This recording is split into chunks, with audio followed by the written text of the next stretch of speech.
Tęsiame žinias. Antikorupcijos komisijos akiratyje atsidūrė Marvelės gatvės tiesimo projektas.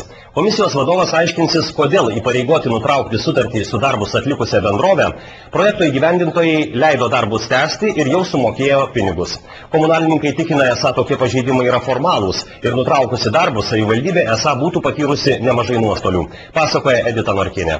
Naujojoje Marvelės gatvėje jau mėnesis, kaip nevyksta jokie remonto darbai. Jie sustabdyti paaiškėjus, kad konkursą tiesti Marvelės gatvę laimėjusi bendrovė Kamesta papildomai atliko ir Nemuno krantinės sutvirtinimo darbus. Už tai iš savivaldybininkų gaudoma daugiau kaip 4 milijonus litų. Tuo tarpu viešųjų pirkimų įstatymas tokiais atvejais įpareigoja savivaldybę skelbti naują konkursą ir taip sudaryti sąlygas jame dalyvauti kitoms bendrovėms. Paaiškėjus, kad to padaryta nebuvo, vietoj beveik 10 milijonų litų iš ES struktūrinių fondų savivaldybė gavo vos per 6 milijonus litų. Savivaldybės antikorupcijos komisijos pirmininkas Raimondas Kaminskas įsitikinęs, kad tokie savivaldybės komunalininkų veiksmai yra tendencingi ir korumpuoti. Šitame komisijos posėdėje aš išgirdau, kad jau yra apmokėti šitie darbai.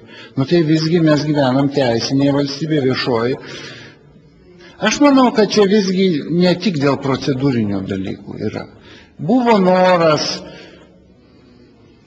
galbūt galimai valdininkam pasinaudoti tam tikrą painiavą. Tačiau komunalinio ūkio skyriaus vedėjo pavaduotojas Algirdas Vyšniauskas su tokiais kaltinimais nesutinka. Anot Vyšniausko, skelbti naują konkursą krantinės sutvirtinimo darbams atlikti būtų buvę netikslinga. Jeigu mes būtumėm darę konkursą, kokį jie būtų prasidėję teisiniai visokie reikalai, be abejo, užšaltų tas objektas ir mes čia bylinėtumėmės. Tie darbai technologiškai susiję su kelio statyba.